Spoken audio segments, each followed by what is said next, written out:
Well, it's the end of week one.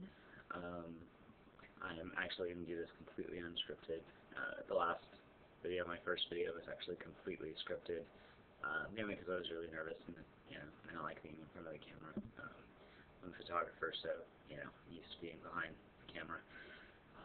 I also do the and a lot, which I'm always pretty self-conscious about, actually. So. This is the end of week one.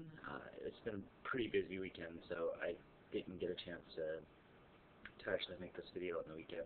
It's bright and early Monday morning. A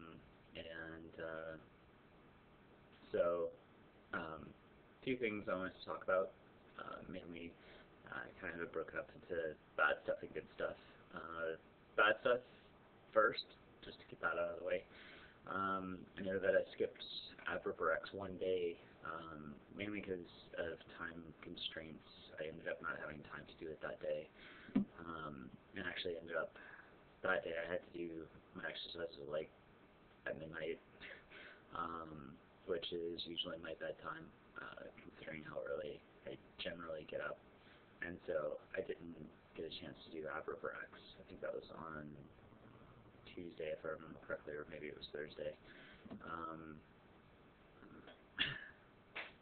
Also,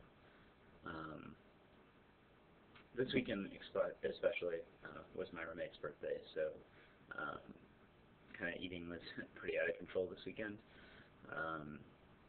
Lots of cake and chili and other things that are bad for me. So hoping to get that back on track this week. Seems like since I did my measurements today, which I'll be posting, I didn't actually see any improvements on anything where I wanted to have improvement. Actually, I gained like 4 pounds since last week, and body fat percentage hasn't really changed.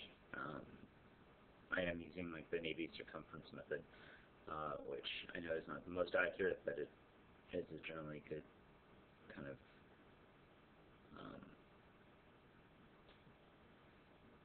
a good estimate for what I'm doing, or like basically how my body fat is doing.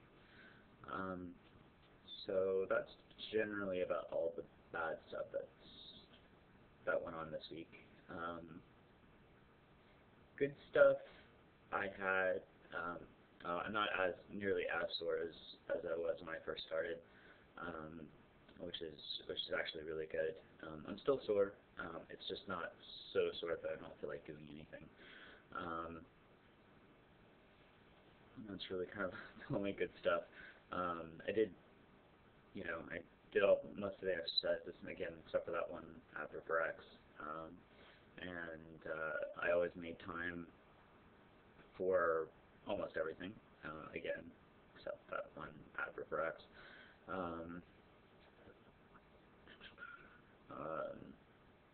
So now it's week 2. It's actually day 2 of week 2.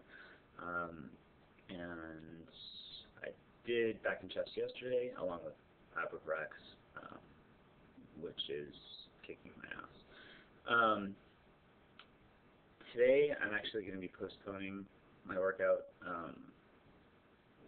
This is probably going to end up continually happening because I have an aerial, a 2-hour aerial class tonight, and it's actually really difficult for me, energy level wise, to do both p90x and aerial on the same day. I tried it on Wednesday. I did yoga followed by an hour of aerial, and by the end of that hour of aerial, I was just like, okay, time to go home, even though it's a 2-hour class. So I think the best thing for me is going to be to postpone the days. So my 90 days will be longer, which is fine. I think it's important for me to continue my aerial training while I'm doing this, because really even this doesn't train the muscles that I use for aerial. Really the only way to get a good aerial workout is to do aerial. And so, yeah. Also, I'm pretty excited because not this weekend coming up, but the following weekend, one of my teachers is coming back in town from LA, and I'm hopefully going to have a private lesson with him, an hour private lesson. So that's going to make me really happy. That's pretty much all I really have to say for week one. I'm a little bit kind of disenchanted with the lack of improvement that I've seen, but it's only been a week, so I'm not overthinking it. I'm just going to stick with it and see how it goes. I really shouldn't be considering just 1 week as a deciding factor of whether I'm going to continue doing this or not. I'll kind of reevaluate things at 30 days because I think that's the big major mile point.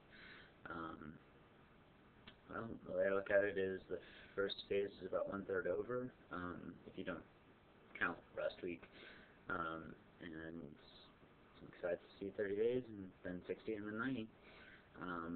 I do want to say that one of the most inspirational people that I've seen on the community so far has been JLS20.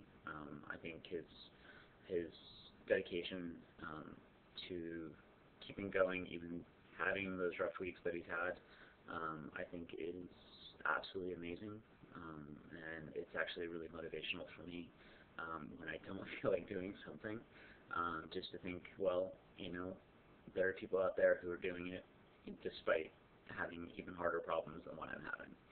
So I just wanted to kind of say thank you to him and to everyone for posting your videos and helping keep me motivated. Alright, until next time.